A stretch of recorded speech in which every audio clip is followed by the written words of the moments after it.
ನಮಸ್ತೆ ಮಿತ್ರರೇ. ಸಿಹಿ ಕುಂಬಳಕಾಯಿ ಒಂದು ಆರೋಗ್ಯದಾಯಕವಾದ vegetable, power house of nutrients ಅಂತ ಅದನ್ನು ಹೇಳ್ತಾರೆ. ಯಾಕೆ ಹೇಳಿದರೆ ಇಮ್ಯೂನ್ ಸಿಸ್ಟಮನ್ನು ಬೂಸ್ಟ್ ಮಾಡುವಂತಹ ಕೆಪಾಸಿಟಿ ಇರುವಂತಹ ಈ ಒಂದು ಪಂಪ್ಕಿನ್ ಅಂದರೆ ಸಿಹಿ ಕುಂಬಳಕಾಯಿ ಮಕ್ಕಳಿಗೆ ಮತ್ತು ವೃದ್ಧರಿಗೆ ಹೇಳಿ ಮಾಡಿಸಿದಂತಹ ಒಂದು ತರಕಾರಿ ಅಂತ ಹೇಳ್ಬೋದು. ಅದರ ಸೂಪನ್ನು ಮಾಡಿಕೊಡ್ರೆ ಆಗಲಿ ಅಥವಾ ಅದರ ಸಾಂಬಾರು ತಿಂದರೆ ಆಗಲಿ ಅಥವಾ ಪೀಸಸ್ಸನ್ನು ಸ್ವಲ್ಪ ಉಪ್ಪು ಹಾಕಿ ತಿಂದರೆ ಸಹ ಅದು ಬಹಳ ರುಚಿಕರವಾಗಿ ಸೇರ್ತದೆ ಮತ್ತು ಆರೋಗ್ಯಕ್ಕೆ ಬಹಳ ಉತ್ತಮ.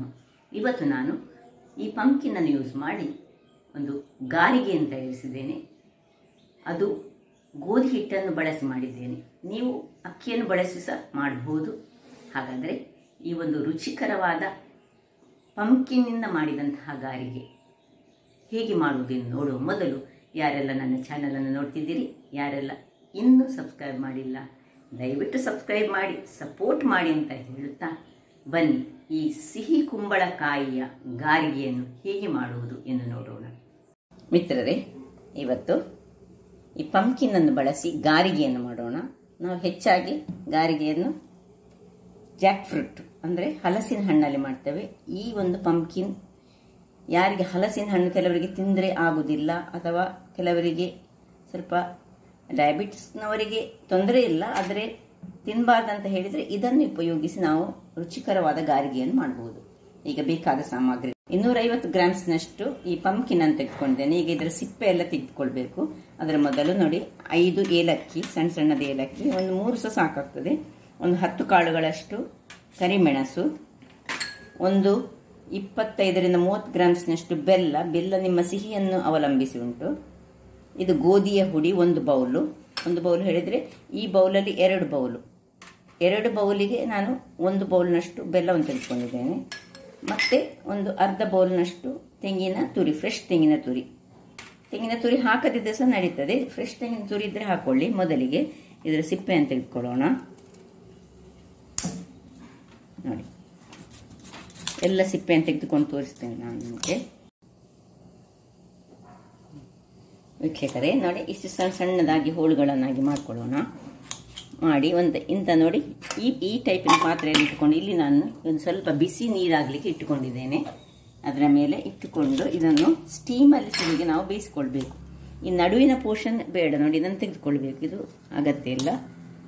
ಸಣ್ಣದಾಗಿ ಹೋಳುಗಳನ್ನು ಮಾಡಿ ನೋಡಿ, ಎಷ್ಟು ಸಣ್ಣದಾಗ್ತದೆ ಅಷ್ಟು ಸಣ್ಣದು ಮಾಡಿ. ಯಾಕಂದರೆ ನಮಗೆ ಬೇಯಲಿಕ್ಕೆ ಬೇಗ ಬೇಯಬೇಕು. ಸ್ಟೀಮಲ್ಲಿ ನಾನೀಗ ಬೇಯಿಸ್ಕೊಳ್ತಿದ್ದೇನೆ, ನೀರಿನಲ್ಲಿ ಅಲ್ಲ, ಸ್ಟೀಮಲ್ಲಿ. ನೋಡಿ ಹೀಗೆ ಇಟ್ಕೊಂಡು ಎಲ್ಲವನ್ನು ಹಾಕ್ಕೊಳ್ತೇನೆ. ವೀಕ್ಷಕರೇ ನೋಡಿ, ಎಲ್ಲವನ್ನು ಹಾಕ್ಕೊಂಡಿದ್ದೇನೆ. ಸ್ಟೀಮ್ ಸಹ ಬರ್ತಾ ಉಂಟು. ಒಳ್ಳೆ ಸ್ಟೀಮಲ್ಲಿ ಮುಚ್ಚಳವನ್ನು ಮುಚ್ಚಿಕೊಂಡು ಬೇಯಿಸ್ಕೊಳ್ಳೋಣ. ವೀಕ್ಷಕರೇ ನೋಡಿ, ಒಂದು 10 ನಿಮಿಷ ಕಳೆದಿದೆ. ನೋಡಿ ಒಳ್ಳೆ ಬೆಂದಿದೆ. ನೋಡಿ ಹೀಗೆ ಬೆಂದಿದೆ. ನೋಡಿ ಹೀಗೆ ಮಾಡುವಾಗ ಇದಾದರೆ ಸಾಕು. ಇದನ್ನು ಆಫ್ ಮಾಡಿಕೊಂಡು ಇದನ್ನು ಸ್ವಲ್ಪ ಕೆಳಗಿಟ್ಟುಕೊಂಡು ತಣ್ಣಗಾಗಲಿಕ್ಕೆ ಬಿಟ್ಕೊಳ್ಳೋಣ. ನೋಡಿ ನೋಡುವಾಗಲೇ ಗೊತ್ತಾಗ್ತದೆ. ಈಗ ಇದನ್ನು ಸ್ವಲ್ಪ ತಣ್ಣಗೆ ಮಾಡೋಣ. ವೀಕ್ಷಕರೇ ಇಲ್ಲಿ ನೋಡಿ, ಇದೀಗ ತಣ್ಣಗಾಗಿದೆ. ಇದನ್ನೀಗ ನಾವು ಒಂದು ಮಿಕ್ಸಿಗೆ ಹಾಕೊಳ್ಳೋಣ. ಸಣ್ಣ ಮಿಕ್ಸಿ, ದೊಡ್ಡದರಲ್ಲಿ ಸಹ ಹಾಕೊಳ್ಬೋದು, ದೊಡ್ಡ ಮಿಕ್ಸಿ ಜಾರಲ್ಲಿ ಸಹ ಹಾಕ್ಕೊಂಡು ನೀರೇನು ಸೇರಿಸ್ಬೇಡ, ಬೆಲ್ಲ ಸೇರಿಸ್ಕೊಳ್ಳೋಣ. ಸ್ವಲ್ಪ ಬೆಲ್ಲದ ಹುಡಿ ಇದ್ದರೆ ಬೆಲ್ಲದ ಹುಡಿ ತೆಗೆದುಕೊಳ್ಳಿ. ಇನ್ನು ತೆಂಗಿನ ತುರಿ ಸ್ವಲ್ಪ, ಇಷ್ಟನ್ನು ಉಪ್ಪು ಹಾಕ್ಕೊಂಡು ಸ್ವಲ್ಪ ರುಚಿಗೆ ತಕ್ಕಷ್ಟು ಉಪ್ಪು. ತೆಂಗಿನ ತುರಿ ಸ್ವಲ್ಪ ಒಳ್ಳೆ ಹಸಿ ಇದ್ದರೆ ಬಹಳ ಒಳ್ಳೆಯದಾಗ್ತದೆ. ಇದನ್ನು ಗ್ರೈಂಡ್ ಮಾಡಿ ತರ್ತೇನೆ, ನೀರು ಹಾಕಲಿಕ್ಕಿಲ್ಲ, ಜಸ್ಟ್ ಗ್ರೈಂಡ್ ಮಾಡ್ತಾರೆ. ವೀಕ್ಷಕರೇ ಇಲ್ಲಿ ನೋಡಿ, ತೆಂಗಿನಕಾಯಿ, ಪಂಪ್ಕಿನ್, ಉಪ್ಪು ಮತ್ತು ಬೆಲ್ಲ ಹಾಕ್ಕೊಂಡಿದ್ದೇನೆ. ಈಗ ಒಂದು 10 ಎಳೆಗಳಷ್ಟು 10 ಪೆಪ್ಪರ್ಕಾರ್ನ್ಸನ್ನು ಹಾಕ್ಕೊಡ್ತಿದ್ದೇನೆ. ಮತ್ತು 3-4 ಏಲಕ್ಕಿಗಳನ್ನು ಹಾಕ್ಕೊಂಡು ಒಮ್ಮೆ ಜಸ್ಟ್ ಒಂದು ತರಿಯಾಗಿ ಒಂದು ಗ್ರೈಂಡ್ ಮಾಡ್ಕೊಳ್ತೇನೆ. ಓಕೆ, ಇಲ್ಲಿ ನೋಡಿ, ಈ ಕಾಳು ಮೆಣಸು ತುಂಬ ಗ್ರೈಂಡ್ ಆಗಬಾರ್ದು, ಸ್ವಲ್ಪ ಬಾಯಲ್ಲಿ ಸಿಕ್ಕುವಾಗಿ ಇರಬೇಕು. ಇಲ್ಲಿ ಈಗ ಇದನ್ನು ಒಂದು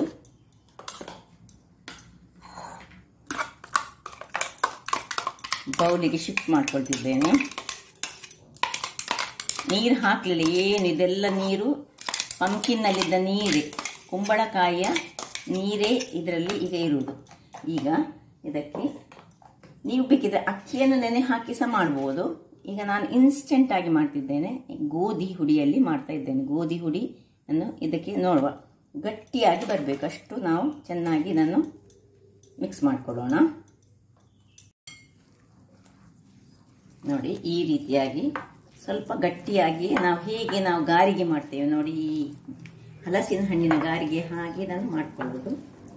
ಇಲ್ಲಿ ಬೇಕಿದ್ರೆ ನೀವು ಒಣ ಕೊಬ್ಬರಿ ಇದ್ರೆ ಕೊಬ್ಬರಿ ಹಾಕೋಬಹುದು, ಒಣ ಕೊಬ್ಬರಿಯನ್ನು ಸಣ್ಣದಾಗಿ ಕಟ್ ಮಾಡಿ ಸಹ ಹಾಕೊಳ್ಬಹುದು, ಅದು ಸಹ ಚೆನ್ನಾಗಿ ಬರ್ತದೆ. ಸಪೋಸ್ ನೀವು ತೆಗೆದುಕೊಂಡಂತಹ ಗೋಧಿ ಹುಡಿ ಇದಕ್ಕೆ ಕಡಿಮೆ ಆದರೆ ಸ್ವಲ್ಪ ಗೋಧಿ ಹುಡಿಯನ್ನು ಸೇರಿಸ್ಕೊಂಡು ನೋಡಿ ಹೀಗೆ ಗಟ್ಟಿಯಾಗಿ ಬೇಕು ನಮಗೆ. ನೋಡಿ ಈ ರೀತಿಯಲ್ಲಿ ಹೀಗೆ ಈಗ ಹಾಕ್ಲಿಕ್ಕೆ ಹೀಗೆ ಬೇಕು ನಮಗೆ, ಸ್ಮೂತ್ ಆಗಿ, ತುಂಬ ಗಟ್ಟಿ ಸಹ ಮಾಡೋದು ಬೇಡ. ಇಲ್ಲಿ ಎಣ್ಣೆಯನ್ನು ಕಾಯಲಿಕ್ಕೆ ಇಟ್ಟಿದ್ದೇನೆ, ಎಣ್ಣೆ ಕಾಯ್ತಾ ಉಂಟು. ಇಲ್ಲಿ ಹಿಟ್ಟು ರೆಡಿಯಾಗಿದೆ. ನಿಮಗೆ ಕೈಯಲ್ಲಿ ಬೇಡದಿದ್ರೆ ನೀವು ಹೀಗೆ ಹೀಗೆ ಒಂದೊಂದು ಹೀಗೆ ಸಹ ಹಾಕ್ಕೊಳ್ಬೋದು. ನೋಡಿ ಹೀಗೆ ಹಾಕ್ಕೊಂಡು ಎಣ್ಣೆ ಕಾಯ್ದಾಗ ನೋಡಿ ಹೀಗೆ ಮಾಡಿ ಹೀಗೆ ತೆಗೆದು ಒಂದೊಂದು ರೌಂಡಲ್ಲಿ ಹೀಗೆ ಹಾಕ್ಕೊಂಡ್ರೆ ಸ್ವಲ್ಪ ಎಣ್ಣೆ ಬಿಸಿ ಆದ ಮೇಲೆ ಸ್ವಲ್ಪ ಅದನ್ನು ಸಣ್ಣದಾಗಿ ಮಾಡ್ಕೊಳ್ಬೇಕು. ನೋಡಿ ಇಲ್ಲಿ ಹೀಗೆ ತೆಗೆದುಕೊಳ್ಳೋದು, ಅಥವಾ ನಿಮಗೆ ಅದು ಬೇಡದಿದ್ರೆ ಹೀಗೆ ಕೈಯಲ್ಲಿ ನಾವು ನೋಡಿ ಹೀಗೆ ರೌಂಡ್ ಆಗಿ ಸಣ್ಣದಾಗಿ ಹಾಕೊಳ್ಳೋಣ. ಎಣ್ಣೆ ಈ ಹೊತ್ತಿನಲ್ಲಿ ಸ್ವಲ್ಪ ಸಣ್ಣದಾಗಿರಲಿ, ಯಾಕೆ ಹೇಳಿದ್ರೆ ಅದು ಕಾಯ್ಕೊಳ್ಬೇಕಲ್ಲ, ಅದಕ್ಕೋಸ್ಕರ ತುಂಬ ದೊಡ್ಡದಾಗಿ ಸಹ ಹಾಕ್ಕೊಳ್ಬೇಡಿ. ಅದಾ ನೋಡಿ ಈ ಸೈಜ್ನಲ್ಲಿ ಹಾಕೊಂಡ್ರೆ ಸಾಕು.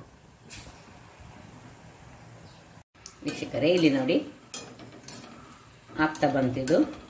ಸುರಿಗೆ ಹಾಕಿದ ಕೂಡಲೇ ನಾವು ಸೌಟನ್ನು ಹಾಕೊಳ್ಳಿಕ್ಕಿಲ್ಲ, ಸ್ವಲ್ಪ ಕಲರ್ ನೋಡಿ ಈ ಕಲರಲ್ಲಿ ಬರ್ತದೆ. ಹೀಗೆ ಗಾರಿಗೆ ಯಾವಾಗಲೂ ಸ್ವಲ್ಪ ಬ್ಲ್ಯಾಕ್ ಕಲರಲ್ಲಿ ಬರೋದು. ನೋಡಿ ಹೇಗೆ ಬಂತು ನೋಡಿ, ಒಳ್ಳೆ ಈಗ ಬಿಸಿ ಉಂಟು. ನಾನೊಂದು ಟಿಶ್ಯೂ ಪೇಪರ್ಗೆ ಸುರಿ ಹಾಕೊಳ್ಳೋಣ. ನೋಡಿ ಹೇಗೆ, ನಿಮ್ಮ ಹತ್ರ ಜಾಕ್ ಫ್ರೂಟ್ ಇಲ್ಲದಿದ್ರೆ ಸಹ ಈ ರೀತಿಯಲ್ಲಿ ಇದನ್ನು ಮಾಡ್ಬೋದು. ಈಗ ನೋಡಿ ಇನ್ನೊಂದು ಸೆಟ್ಟನ್ನು ಬಿಡ್ತಾ ಇದ್ದೇನೆ ನಾನು, ಬಹಳ ಟೇಸ್ಟಿಯಾಗಿ ಬರ್ತದೆ. ಯಾವಾಗಲೂ ಪಂಕಿನ್ ಸ್ಕಿನ್ನಿನ ಆರೋಗ್ಯಕ್ಕೆ ಒಳ್ಳೆಯದು, ಸ್ಕಿನ್ನನ್ನು ಗ್ಲೋ ಮಾಡ್ತದೆ ಮತ್ತು ಅನೇಕ ಪೌಷ್ಟಿಕಾಂಶವನ್ನು ಹೊಂದಿರುವಂತಹದ್ದು. ಯಾರು ಹೆಲ್ತಿಗೆ ಬೇಕಾದಂಥದ್ದು, ಅದರಿಂದ ಯಾರು ಇದನ್ನು ತಿನ್ಬೋದು. ಮಕ್ಕಳಿಗಂತೂ ಇದರ ಸೂಪನ್ನು ಮಾಡಿಕೊಟ್ರೆ ಬಹಳ ಒಳ್ಳೆಯದು. ನೋಡಿ ಇದನ್ನು ಈಗ ನಾನು ಮಾಡಿದಂಥದ್ದನ್ನು ಇದಕ್ಕೆ ಈ ಒಂದು ಬ್ಯಾಟರಿಗೆ ನೀವು ಪೆಪ್ಪರ್ಕಾರ್ನ್ಸ್ ಹಾಕದೆ ಮಕ್ಕಳಿಗೆ ಇದನ್ನು ನೀರು ಮಾಡಿ ಕೊಟ್ಟರೆ ಸಹ ಬಹಳ ಉತ್ತಮ. ವೀಕ್ಷಕರೇ ನೋಡಿ ಹೀಗೆ ಎರಡನೇ ಸೆಟ್ ಸಹ ರೆಡಿ ಆಯಿತು. ತೆಗೆದುಕೊಳ್ಳೋಣ ಇದನ್ನು. ಈ ಒಂದು ಬ್ಯಾಟರನ್ನು ನೀವು ಎಣ್ಣೆಯಲ್ಲಿ ಕಾಯಿಸದೆ ಶಾಲೋ ಫ್ರೈ ಆಗಿ ಸಹ ಮಾಡ್ಕೊಳ್ಬಹುದು.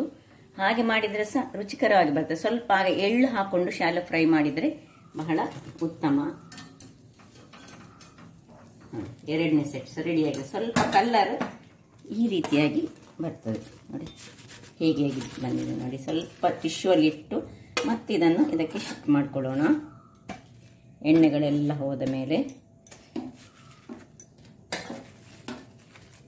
ಕಾಯುವಷ್ಟು ಹೊತ್ತು ಸ್ವಲ್ಪ ಎಣ್ಣೆಯನ್ನು ಸುರಿಗೆ ನಾವು ಜೋರಲ್ಲಿಟ್ಟನ್ನು ಮತ್ತೆ ಹಾಕೊಂಡ ಮೇಲೆ ಸಣ್ಣದಾಗಿ ಮಾಡಿಕೊಳ್ಬೇಕು.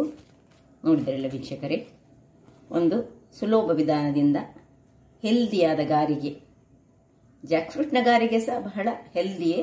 ಅದರೊಟ್ಟಿಗೆ ಸಪೋಸ್ ನಮ್ಮ ಹತ್ರ ಈ ಹಲಸಿನ ಹಣ್ಣಿನ ಸೀಸನ್ ಅಲ್ಲದಾಗ ಸಹ ಇದನ್ನು ನಾವು ಮಾಡಿ ತಿನ್ಬೋದು. ಬಹಳ ರುಚಿಕರವಾಗಿ ಬರ್ತದೆ. ನೋಡಿ ಹೇಗಿರ್ತದೆ ನೋಡಿ. ನೋಡಿ ಎಲ್ಲೋ ಈಶಾಗಿ ಒಳಗೆ ಒಳ್ಳೆ ಬೆಂದಿದೆ. ಬೇಯುವಷ್ಟು ಹೊತ್ತು ನೋಡಿ ಹೀಗೆ ಸ್ವಲ್ಪ ಹೊರಗಿನ ಭಾಗ ಕಲರ್ ಗೋಲ್ಡನ್ ಬ್ರೌನ್ ಬರುವ ತನಕ ನಾವು ಇಟ್ಕೊಳ್ಬೇಕು. ಹಾಗಾದರೆ ನೋಡಿದ್ರಲ್ಲ ವೀಕ್ಷಕರೇ, ನನ್ನ ಈ ಕುಕಿಂಗ್ ಚಾನಲ್ ನಿಮಗೆ ಇಷ್ಟ ಆದರೆ ಬೋಳೂರು ಸುವರ್ಣ ಚಾನಲನ್ನು ಲೈಕ್ ಮಾಡಿ, ಶೇರ್ ಮಾಡಿ ಹಾಗೂ ಸಬ್ಸ್ಕ್ರೈಬ್ ಮಾಡಿ ಹಾಗೂ ನನ್ನ ಇನ್ಸ್ಟಾಗ್ರಾಮ್ ಪೇಜನ್ನು ಫಾಲೋ ಮಾಡಿ. ಧನ್ಯವಾದಗಳು.